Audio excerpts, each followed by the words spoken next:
Hi, Anna. Today, we're going to focus on how to train your brain to think in English. Are you ready? Hi, teacher. Yes, I'm ready. But I'm curious, why is it so important to think in English?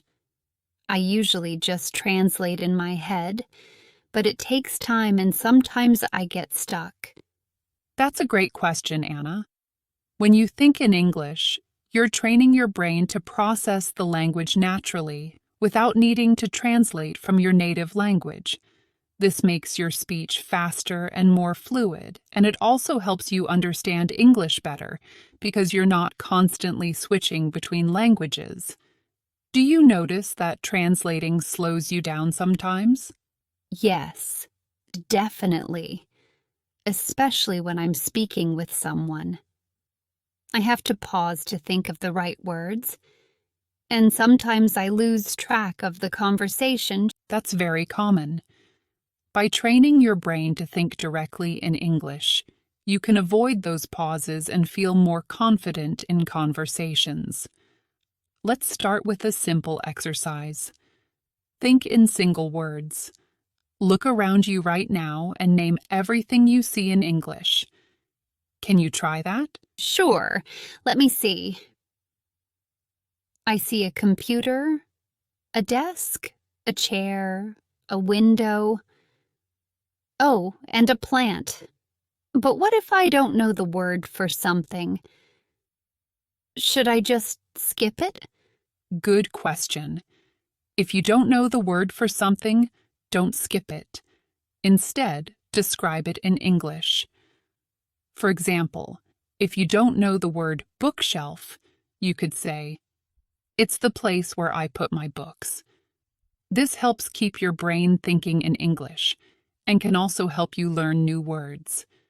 Can you try describing something you see but don't know the word for? Hmm. Okay. I see something that holds papers together. I don't know the word, but I could say it's a tool that keeps papers in place. Excellent.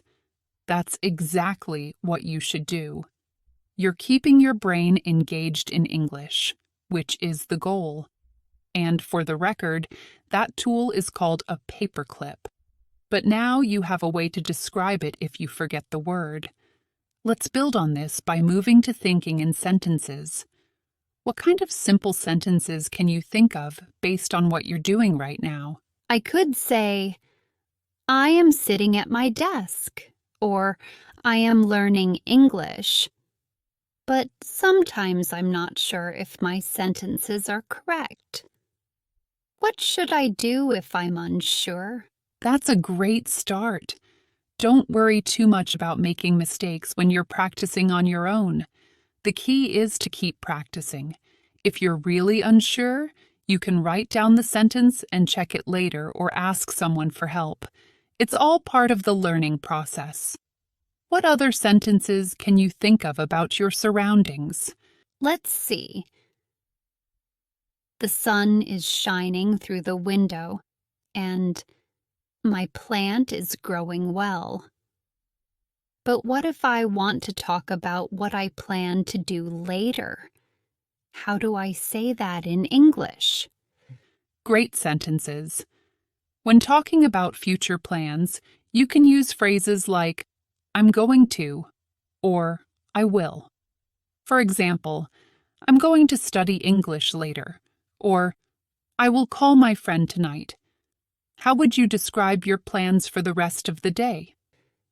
I think I would say, I'm going to cook dinner later, and I will watch a movie tonight. Is that correct? Yes, that's correct. You're doing really well. Describing your plans in English is an excellent way to practice using different tenses. You can also think about what you did earlier in the day. For example, "This morning I went for a walk." How would you describe your morning? This morning I had breakfast and then I studied for a while. After that, I went to the grocery store, but sometimes I forget the words for what I did. How can I improve my memory for English words? That's a common challenge, but there are a few strategies you can use to improve your memory. One effective method is to use new words in sentences as soon as you learn them. Another is to review them regularly, like before bed or when you wake up. Flashcards can also be helpful. How do you usually try to remember new words? I usually write them down in a notebook, but I sometimes forget to review them. Maybe I should start using flashcards or an app. Do you think that would help? Absolutely. Flashcards and apps can be very effective because they make reviewing fun and interactive. They also help you practice regularly, which is key to remembering new words. Another tip is to try to use the new words in conversation as soon as possible, even if you're just talking to yourself. How often do you practice speaking English? I try to practice speaking a few times a week, but I'm usually alone, so I talk to myself or sometimes to my dog. It feels a bit strange, though. Is that normal? It's completely normal to feel a bit strange talking to yourself, but it's actually a very good practice. Talking to yourself in English helps reinforce what you've learned and makes it easier to think in English. Plus, it's a great way to prepare for real conversations. You can even imagine you're having a conversation with someone else. What kinds of things do you say to yourself in English? I usually say things like, I'm cooking dinner now, or I need to finish this task. But sometimes I pretend I'm talking to a friend, like, how was your day? And then I answer myself. That's excellent. Pretending to have a conversation is a great way to practice. You can imagine different scenarios, like ordering food at a restaurant or asking for directions. This helps you get comfortable with everyday conversations in English. What other situations could you imagine? Maybe I could imagine I'm at a store, asking for help. I could say, excuse me, where can I find the bread? Or if I'm traveling, how do I get to the train station? Does that sound good? Those are perfect examples. Imagining yourself in different situations is a great way to build your confidence. The more you practice these kinds of scenarios, the more prepared you'll feel when you encounter them in real life.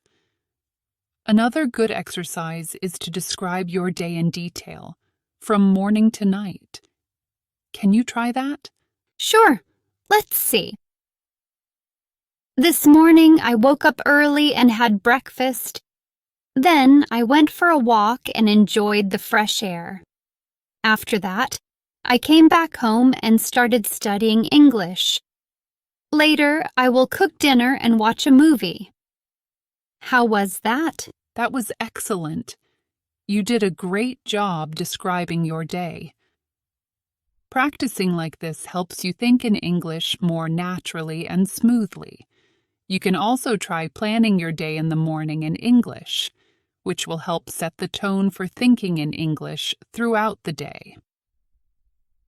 Have you ever tried planning your day in English before?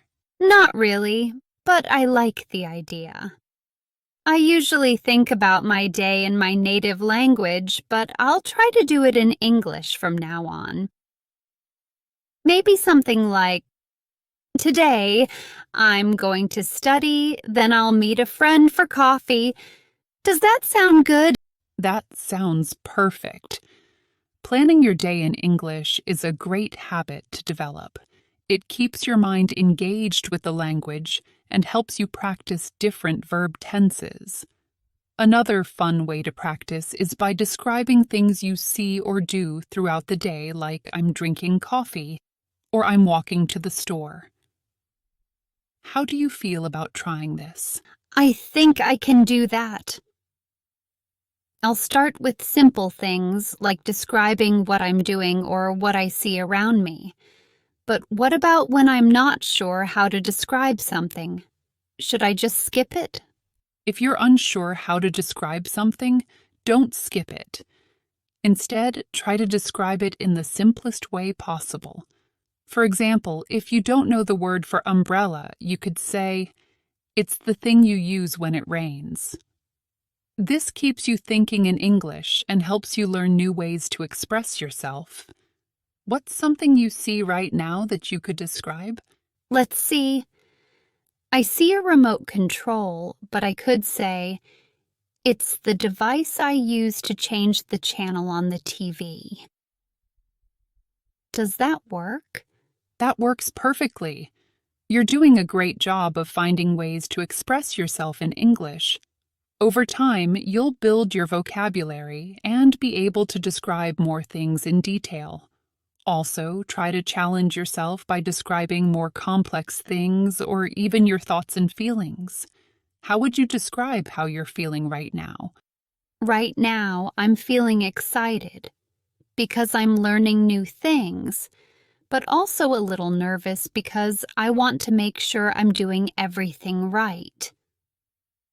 Is that a good way to say it? That's a great way to express how you're feeling.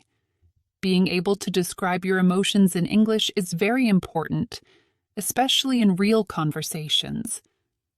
It's natural to feel a bit nervous, but remember that making mistakes is part of the learning process. The more you practice, the more confident you'll become. Do you have any other questions about thinking in English? Yes. One more question. How long will it take before I can think in English without having to try so hard? That's a very common question, and the answer depends on how much you practice. The more consistently you practice thinking in English, the faster it will become natural for you. For some people, it can take a few months of regular practice, while for others it might take longer. The key is to keep going, even when it feels challenging. How often do you think you can practice? I think I can practice every day, even if it's just for a few minutes. I can start with single words and then try sentences and conversations. Does that sound like a good plan? That's an excellent plan. Practicing every day, even for a short time, will make a big difference. You're already making great progress, Anna. Just keep practicing, stay patient, and remember that every little bit helps. You'll be thinking in English naturally before you know it. Any final thoughts or questions before we wrap up? No, I think I've got it now. I'm excited to start practicing more. Thank you so much for all your help, teacher. I feel more confident already. You're very welcome, Anna. I'm really proud of your progress and dedication. Keep up the great work, and don't hesitate to reach out if you have any questions or need more tips. You've got this. Thank you, teacher. I'll keep practicing and let you know how it goes. I'm sure I'll see improvements soon. If you enjoyed this video and found it useful, please subscribe, leave a like, and write in the comments if you have any questions, suggestions, or feedback about this video. Thank you and see you in the next video.